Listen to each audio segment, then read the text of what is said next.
Hello and welcome to the Vlogging Pod. Tonight we are joined by author Shari Nichols. Yay! Welcome, Thank Shari, you to so the much room. for having me. I'm thrilled to be here. Well, awesome. I am glad to have you on. Let me start this down here. We're going to start our timer. We do a 20-minute podcast, so if you hear a beep, that'd be me. Okay? If we go over, it's okay, Shari. So don't feel any kind of pressure on that. Okay, good, because I'm warning you, I'm very long-winded. Oh, that's fine. I love that because that takes a lot of pressure off me. Oh, okay. All right. Well, let's start off right talking about your sprint writing. I was like, wow. And so tell me how that all exists for you. Yeah, I had heard about so many authors doing the sprint writing with the egg timer, and I just never did it. I thought that's not going to work for me. And I was even invited to write with some other authors and do the timers. And then I, one day, literally started doing it. And it really changed the entire way I write. In fact, right now I'm on my edits and they're not going as fast as I would like. And I'm looking at myself going, what am I doing wrong? And now I realize, wait a minute, I'm not using the timer.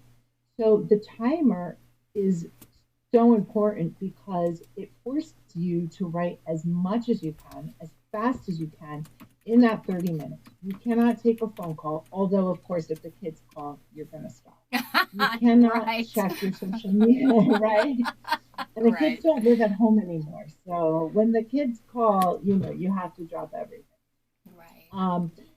Yes. And so, it forces you not to look at no distractions. You can't look at your social media. You can't text with your friends. You can't get up and go get a snack. You wait until that timer goes off and you push yourself and you get more done. I'm not so much a word count person, and I really truly admire the authors. Like I was listening to Marie Force on the self-publishing podcast, as well as listening to your podcast, which I've been so enjoying. And this woman is incredible. I don't know if she does sprints per se, but what she does do is she just has a writing goal of 7,000 words a day, which that to me is very over. I know. Can you imagine? No, I can't. Right. I know.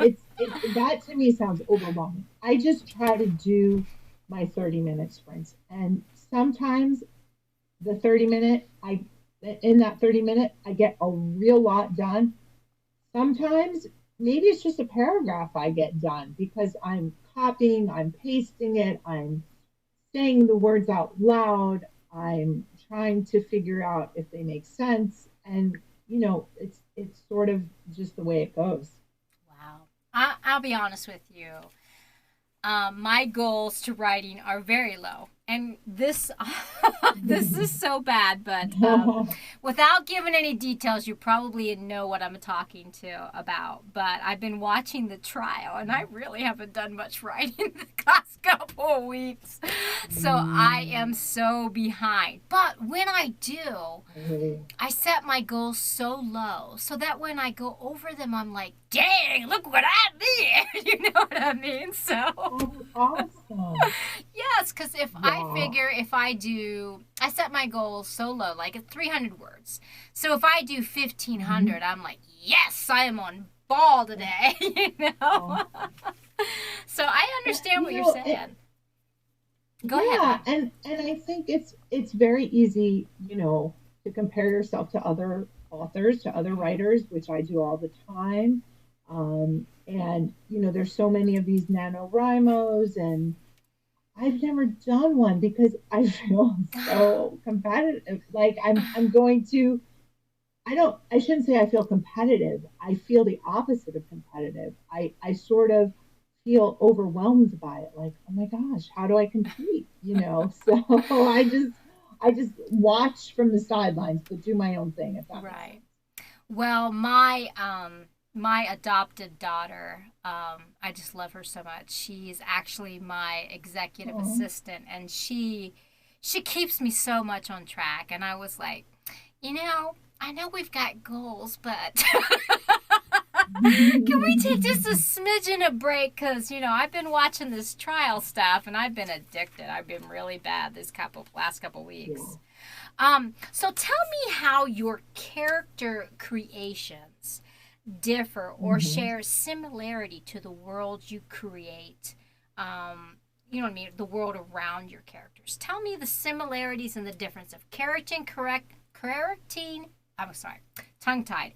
Character creating to creating. Tell me the difference for yourself and the similarities, if Mm. you wouldn't mind.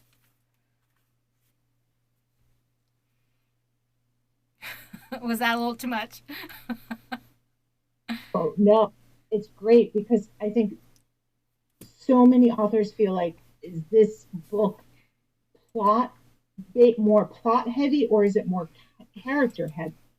And for me, sometimes my story is driven by the plot, and sometimes my story is driven solely by the characters. Certainly, it's great to have a combination. I'll give you an example, and I hope it answers your question in Okay. terms of the characters uh, getting created to support the world. Okay. In book And two of my Ravenfall, actually, the way you just word that, your character supporting your world, that is ingenious. That is a very good sentence. oh, That thank is. you, That's thank you. very good. I like that. I might use that in the next question. That's good. Please feel to borrow. Great. Um, in book two of my Raven Hollow Coven series, Midnight Temptation, my world is a paranormal world, which is very similar to True Blood, if there are True Blood fans out there, where you have magical beings, supernaturals that coexist with humans, and everybody is out. Everybody knows about it. It's not like Harry Potter where they're hidden. And they live in a magical town called Raven's Hollow, which is really Hoboken, New Jersey. And Mm-hmm. there's all kinds of very interesting magical things that happen there. And funny enough, I don't know if you've ever been to Hoboken, but it's a very urban setting. It's a perfect setting for an urban fantasy series. And I literally did a tour with a girlfriend who lives there, and I said, "Okay, I need a hotel." She took me to the W. This is all within 5 minutes of her apartment. I said, "I need, a coffee shop." There we went to the Starbucks. I need an area where the hero and heroine jog, Frank Sinatra Boulevard. I need an area where they're going to find a dead body, the grassy knoll behind Frank Sinatra Boulevard. And then she says, "I want to take you someplace else. It's called Sybil's Cave." And there's literally in the middle of Frank Sinatra Boulevard, there in this city dwelling, there is these Gothic caves. It is the creepiest thing you've ever seen. And so I incorporated that in book two. And then it just sort of grew from there. In terms of how the characters relate to the world in another way, in another example, my and I sort of wrote this out to remind myself.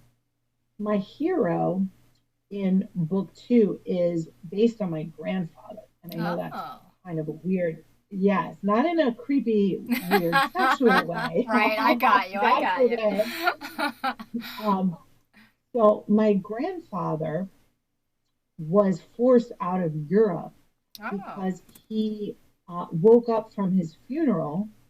He was pronounced dead. He woke up from his funeral and emerged from his coffin, and he had to escape. And I'm not going to say he was accused of being a vampire, but I do know that he had to take on his mother's maiden name to escape from the Wait, wait, country. wait, wait, wait. This actually So happened to your grandfather? this happened to my grandfather. Holy Yes. freaking That was oid. it. Yeah, yeah. Can you see why I'm a paranormal writer? Does that surprise you? Yes. Well, you had me when you said True Blood, because I have that series, Oh. and I have the Suki stack has all the books. I'm just saying. I'll just put, Mm. and I have the Audibles. I'm So just putting good. that out there. When I like something, I buy all of Wow. it. You really go for it. That's great. Yes, yes. So wow. I'm sorry. Did I interrupt that story when you were saying? No, Okay. that's Um. that's totally fine. Feel free to interrupt at any moment. Um, what happened was there was, a cousin that was a witness to this happening, and she passed the story down.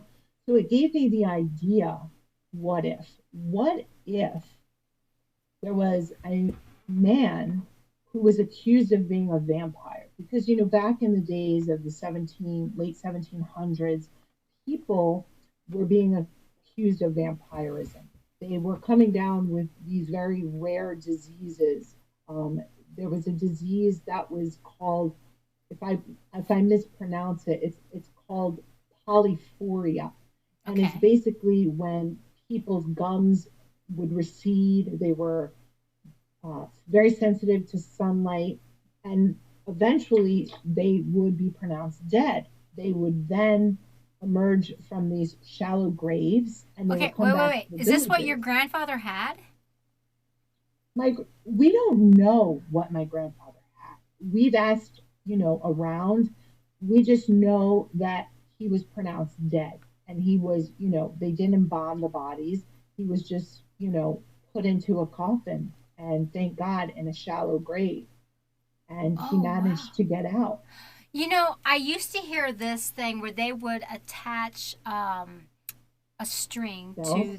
the Mm-hmm. dead body and bury them, and the string would be attached to a Mm-hmm. bell. I used to hear about that. Yep, that's what happened. Yeah, Mm-hmm. Isn't really? that crazy? Oh my Yes, yes. goodness. They say he rang a bell. I have chills that you just said Wow. that. Well, I've had that come up in a few books that I've read. And I won't go into Mhm. detail since we're talking about use, but I have had reference to that, and I've heard it in I think the History Channel had something on they had Oh, done that at yes. one time. Hmm. Yeah. Wow, that is so. That just sends chills all over me. That's so creepy. Oh my Yeah. gosh. So give me more Yeah. details. Tell So, me a little more.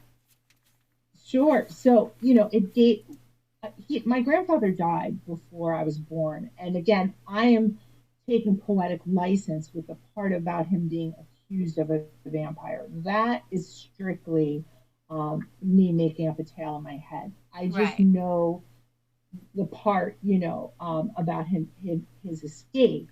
But, back in the day, as I said, they didn't have stethoscopes, so people were pronounced dead, and the villagers were terrified of them, and they were accusing them of being vampires. And, they would come search them out, and they would kill them with stakes. And this is how, the staking the vampire, they would stake them in their grave so that they couldn't get out, so their bodies couldn't get out. And that's also where headstones come from.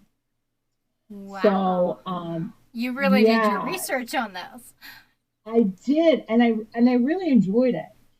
And so I got the idea: what if this happened to my hero? What if he had been accused of being a vampire? If the same thing happened to him that happened to my grandfather, where he awoke from his funeral, he came back to his village, and the villagers came after him and his family, accusing him of being a vampire. And so while he was trying to save his family, what if the only way to do that was to actually become a vampire? Ooh. So that, without giving too much away, he is actually confronted by a real vampire that says, like, I know what's happened to you and I can save your family, but you have to let me turn you. So that was a very long-winded answer to your question. Well, that kind of led into my next question, because what I was going to ask was for you to familiarize us with the Raven Hollow Coven series. So that actually led in really great. Oh, And good. I do believe, now let me know if I'm incorrect on this. I think you have a book coming out in July, this July, right? And that is the third book in the Raven Hollows Coven series. Am I correct? Yes, yes, Awesome. indeed, you're correct. But unfortunately, the publisher changed the date to October. I just found out about that Ah. this week, which is fine because it's close to Halloween. So I'm okay with that. They just told me. And then I have the fourth book, which is a novella coming out around Valentine's Wonderful. Now, I'm going to ask, because, and I simply ask, Day. no Oh, pressure, just because I love audibles. sure. Are any of your books in audibles form yet? Not yet, Not but yet. my Okay. publisher, City Owl Press, does have an agent that works with Audible. And so Nice. yes, I was told that they are looking at all of my books. So I'm really Nice. All crossing my right. fingers and toes. They did get my books onto the Kiss app. They did get my books onto the Fictum app, which is part of TikTok. So Nice. I'm really hoping um, that they do this. They also have like a movie and a film and TV agent, so which is kind of crazy. So all the authors had to. I don't know if I should even be telling you this, but okay, why not?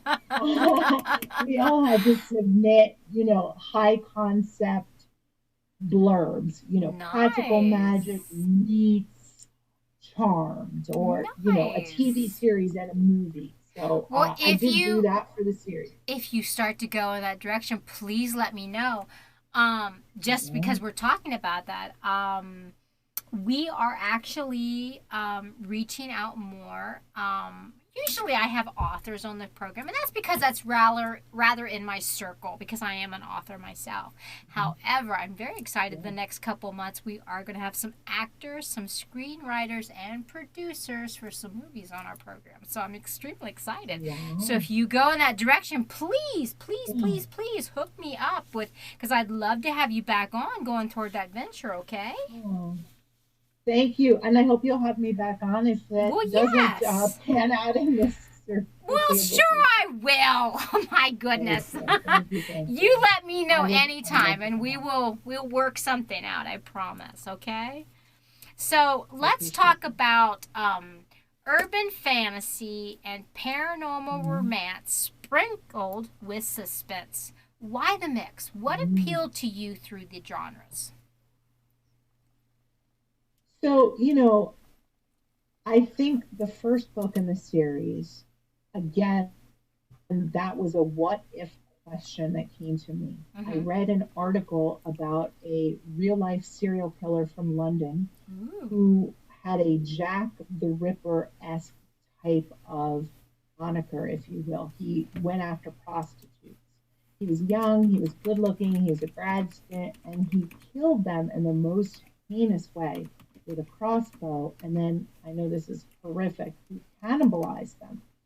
So I thought, what if I set that in a magical world? And instead of the killer being human, I made him a supernatural creature. What if instead of going after prostitutes, he goes after witches? Ooh. And when he cannibalizes them, what if he absorbs their power and becomes stronger? Nice. So, the suspense sort of is intertwined with the magical world. All three books have different creatures, witches, demons, fae, Now, vampires, of course. I got to ask you, are you a Charmed fan? The old Oh my, generation. The old the generation. old generation, Yes. obsessed, Yes. Oh loved my it, God. loved it, Me loved it, loved it. too. Me Oh, really? too. Me too. Oh, Oh girl. my God. I'm listening to what you're telling me your books are like, and I'm like, uh-huh. This girl is so Charmed. on my level. I get you. I totally get you. Oh my God, that's so funny because Willow, she's my heroine in book one. Uh-huh. She is based on Phoebe, not 100%, but she is inspired by Phoebe from Charmed. She is a kick Nice. ass. She has premonitions. She's empathic. She's psychic. All of that. Nice. Now that really makes me want to dive deeper into your series. So Oh, good. let me ask you this: small press, indie, Mhm. large press companies. Which of these define your current success? What success are we talking Oh, your about? I'm success in kidding. your books. Come I, on. You really know how to I'm write, and I know kidding. you have a huge following. So tell me, Well, which thank do you. I succeed? appreciate everybody. Oh, you deserve it, sweetheart. You do it. So tell me, Thank you. which define your current success? I have to be honest. I in the beginning, submitted to every large publisher, every agent you could think of, and everyone, just sort of rejected me. In fact, at one conference, I had an agent telling me, "This book is never going to sell. It will never sell. So, like, what are you doing wasting your time?" And I was like, "Okay." And I wouldn't go. And I ended up selling that first book to a now defunct publisher, Alora's Cave, if you remember Uh huh. Alora's Cave, if Right. you've been around as long as I have. I've been around. Um, I've been around.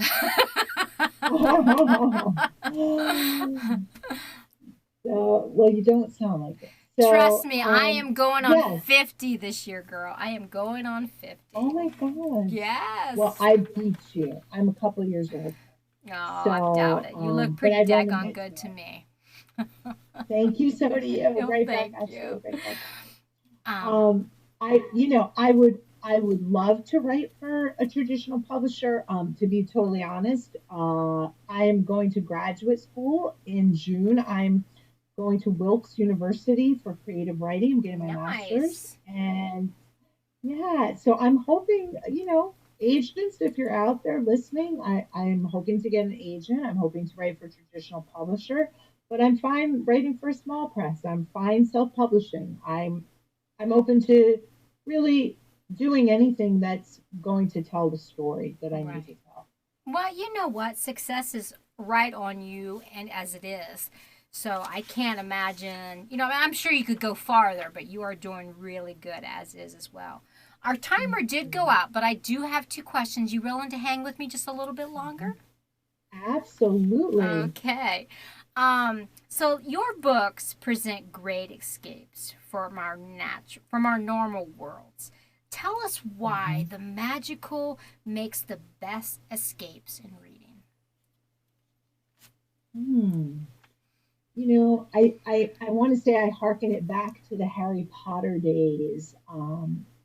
I think it just takes you out of your everyday when you can really believe that anything is possible. When my kids were growing up, I used to read them stories, and we had like a little routine. My daughter will still tell you about it. We got through the fifth book.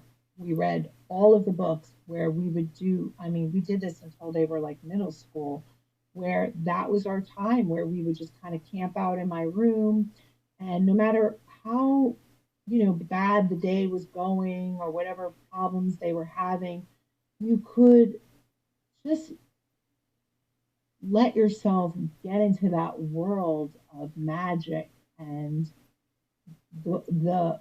open yourself to the possibilities of something beyond your imagination, Right. beyond where you dream. And I think that I've always gravitated to that. I agree with you because when I first saw Harry Potter, the very first one, I was like, oh my gosh, this is so magical. And I saw the movies Mm. first because uh, I saw the movies first, and then I gravitated toward the books. And then when I read the books, Okay. I was so pulled in, especially the very last one. I read the passages. I don't want to give anything away for anyone who hasn't possibly read it, but there's some passages I read, and I just bawled in the last book. And I'm sure you Mhm. know what I mean. So yes, Oh yeah. I could relive every Christmas. Actually, I do. I replay those movies every Christmas. I'm sorry, but I do. Oh my God. So as my I last love them. I do too. My last question for you this evening is where do you see that you'll be in the coming years for your next series? Do you have a Mhm. next great adventure you plan on going as far as series? Yes, yes, I do. as much as I love paranormal and I love magic, having said that, my next series is a contemporary, and Oh. I've always wanted to, yes, I've always wanted to write something about best friends, a takeoff on Sex in the City. I was also Ooh. obsessed with that series, I do love and that this is series, about, and I have all the you DVDs if love that dates me. it. We are of like mind, my Yes, friend. we We really are. are. Because I do have Yeah. that series, my gosh. And I have all the And my movies, by the daughter, way. oh, I do too. And it's so funny because my daughter's in her 20s and she's watching it now with all of her friends, Oh my which gosh. I think is so great Yes, because it stands the test of time. it And so, yes, does. I've made a I've outlined, I should say, a 3 book series, three best friends navigating their love lives, their careers, and their friendships. And it all takes place in New York City, the Big Apple, baby. Nice, nice. Well, I'll tell you what. When you start getting that venture on, come back on because I'd love to hear more about that. Yeah, I thank want you. I would to. love to come back Well, on. wonderful. I'd love to have you back on. Thank you so much, Thank you. Sherry, for being on our program tonight. You were a I love pleasure, the and I can pleasure. see you. Thank I know you. I'm probably going to end up being the stalker you'll be trying to get rid of, but I can see you as my next best friend. Name me a character in your new book. Yes, I would love to. I would absolutely.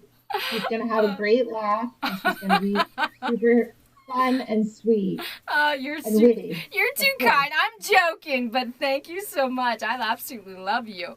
Thank you. I'd like to thank our listeners once again for joining us. You truly make our show so much more enjoyable by being here with us on Wisdom, Facebook. We're recording live on all of these, and then especially Podbean, which is our home base. Remember, if you'd like to be on our program, you can visit our website, sheshedstudios.net. We have a booking page. We are pretty much booked up this year up until I think we have a few openings for December, but not very many. Just I think 3. But I'd love to have you on. I mean, we can even plan on next year. If you've got a story to tell, I'd love you to come on. It was a great night. Thank you again, Sherry. Bye bye now, everyone. Thank you so much. Have a great evening. Bye bye Thank for now. you.